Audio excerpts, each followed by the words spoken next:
Hello crafty friends, welcome to day number 11 of the Spellbinders Advent Calendar. So today's is a very long one, and you can see here on the side panel that we have got an embossing folder, and this one reminds me of pinwheels, I think. And here we go. It was handy to have that little pull strip, otherwise it would have been really difficult to get out of the box, so that was good thinking on their part. Okay, here comes the card. So I am taking a piece of red cardstock, it's sort of a cherry pinky red, and I'm covering the entire front of my A2 card base. This is my matting layer.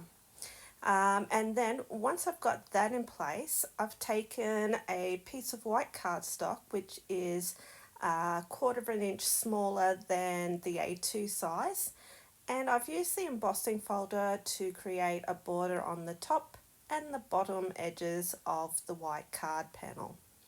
And you can see there it gives a really nice crisp impression, and I wanted to use it just on the top and bottom to give a little bit more detail in the background of my card. So just showing you there, I'm using a previous Spellbinders large die, no, stitching die of the month. I think it's a pocket full of blooms. I just wanted to use the pocket piece for my card today, and that's going to hold all my little Christmas goodies on the front of my card. And you can see I've got it popped up there on some foam tape, and I like to put some in the middle as well. I don't like the idea of it getting saggy or pushed in there. So my pocket is going to be placed down the bottom part of my card. Now for my pocket fillers, I am using the large die of the month that we've had previously, and you can see I've made a reindeer, a penguin and a bunny, and I've put little accessories on the penguin and the bunny. The reindeer, I've left him hat free. I'm going to take the party lights from the small die of the month, and I think this was October's kit as well, and I just wanted to add some Christmas lights to the scene as well. Although when I place this on here, I think I've made my bunny look like he's wearing a whole heap of bling around his neck. But that will change. It looks like he's got a big necklace on, but that's not the idea. Okay, so bunny goes in the middle. I am then going to pop my little reindeer on, and he's slightly overlapping the bunny. And then the penguin will go on the other side, and he just slightly overlaps the bunny as well. But you can see all three sitting there looking very cute, popping out of the pocket. Then I have come along and cut some of the pine sprigs. Now these and the presents that you can see on the side there come from that festive sleigh die set that I've used in previous videos as well. And I just want to add a little bit of festive decoration behind my little critters as well. So I'm just taking the pine sprigs and I'm adding the glue down the spine just to get them to stay in place and position them where I want them to go. And I am trying to tuck them in nice and neatly behind the heads of my critters, as well as have them sort of evenly spaced out behind them.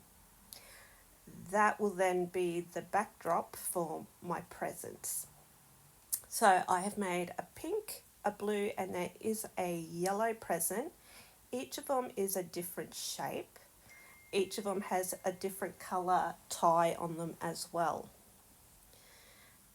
I'm not popping them up on any foam tape. I don't want them to come too far forward. I want them in the background, but I do want them to be visible so you can tell what they are behind the critters. And I do have to maneuver my little critters' antlers or ears or hats just to make sure those long curly bows sit nicely behind. And there is my third present, just being popped in there now behind the reindeer. And I tried to choose colours that were also reflected in the Christmas lights that I'm using as decoration as well. And once I'm happy with the position there, I can go on to the next part of the decoration. So I have a poinsettia that was left over from some I made for one of my earlier cards. I'm going to add this onto the bottom left corner of my pocket. I'm also taking some of the little, I think they're ivy leaves, not ivy, holly leaves, that's the one I mean, and I'm tucking them in underneath my poinsettia as well. Now here's the other string of Christmas lights, and I'm going to arrange that so it wraps around the pocket and tucks up underneath the penguin and the reindeer. I'll just snip off the part I don't need and get it all into position. Okay, now for my sentiment, I'm taking the banner set that was from the October large die of the month, the one with the slippers, and I'm popping that down underneath my poinsettia and just slightly over the tip of the pocket itself. I have used some foam tape to make sure the middle of my banner is raised up a little. I wanted to have that sort of curved shape to the banner, and you can see I'm just putting a little bit of glue under the tails and then using my fingers to very gently push up the ends of the banner itself. So I thought I was finished then, but I decided that I'd bring in my glossy accents and give these guys some nice shiny eyes, and I'll do that for all of them. And I'm going to come in and also put some glossy accents onto the nose of my bunny and onto the beak of my penguin. I'm calling it a beak. I think it's a beak. I'm not sure if it's got a different name, but I'm going with beak. Okay, and that just makes those little features stand out a bit more from the rest of everything that's going on the card. In the photos you'll see I also put the glossy accents onto the party lights as well. And that is today's card. I hope you have enjoyed it. It was a bit involved with all the die cutting, but I think the result's very, very cute and I'm very happy with it. Let me know what you think. Join me again soon for day 12. Until then, bye bye for now.